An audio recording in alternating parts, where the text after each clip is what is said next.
Hello, in this video I shall be giving the analysis of the topic the alarming position of global warming in the wake of COP26. COP26 is the 26th United Nations Conference of the Parties that is going to be held in November 2021. So prior to going over to that conference, we need to know the alarming position of global warming, and every country must know this first and attend the conference.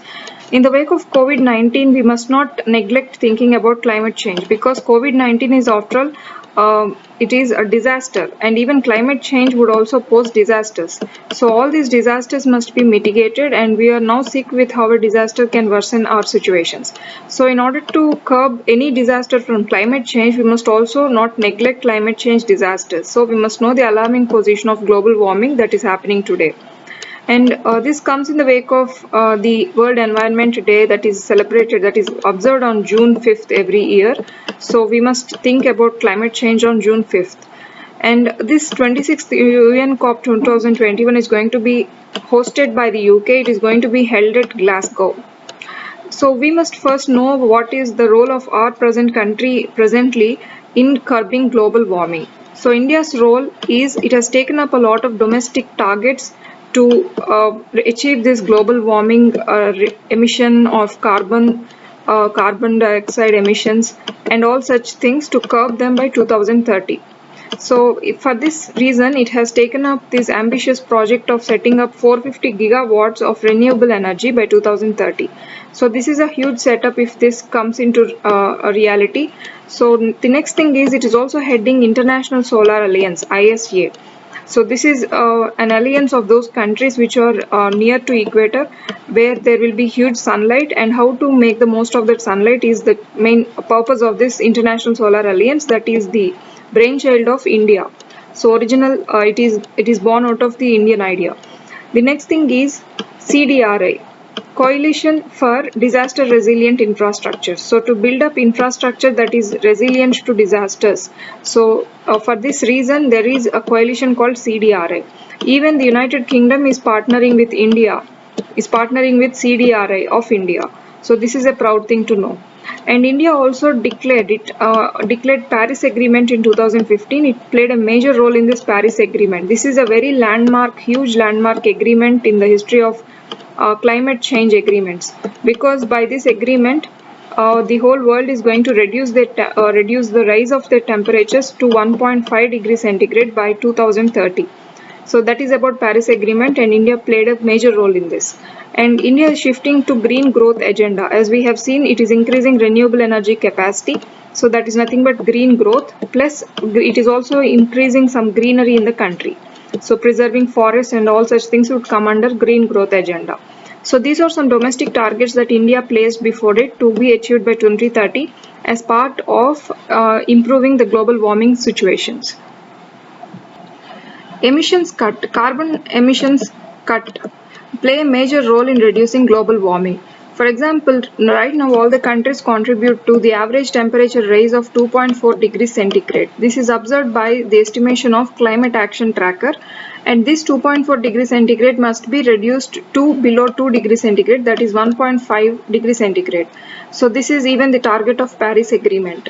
So by reducing these rise in temperatures, we can reduce global warming, and for all of this, the emissions play a major role. So we must cut the carbon emissions, and this is one good way forward in order to reduce global warming. To come up with some targets or goals of Conference of the Parties 26 of 2021, the United Kingdom is pushing for all the countries to follow these 4 goals. We shall go one after the other. The first goal is net zero target. So before achieving this ambitious goal of coming to 1.5 degrees centigrade rise in temperatures, all the countries must come to a net zero, a balanced level first, and after that they can go with this target. So this net zero target is approached by various countries in various ways. For example, UK has taken up short-term targets to achieve this net zero target through lowering its carbon emissions. So this is the way that it chose. And India chose to build its capacity of wind and solar energy. So this is the way it chose to reach net zero target. And even India is shifting to global green transition. As we have seen, green growth agenda India is also taking up global green transition. So by replacing non-renewable energy sources to renewable energy sources. This involves innovation and political will. Definitely, wind capacity, solar capacity. These are some new terms to the modern world. So these require innovation.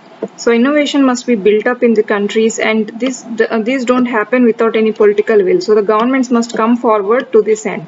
So achieving net zero target is in the hands of government majorly and involves a lot of innovation. The next goal of COP26 is protection. So far there is a lot of damage already done to our nature and environment. So from this, the people and nature must be protected. Recently, India saw two big cyclones like Tauktae and Yas cyclones in a single month of May. So because of these cyclones, there is a lot of damage and huge loss to people, lives and infrastructure. So the main target must be protecting people and minimizing, averting, addressing the losses and damages prior to these things happen.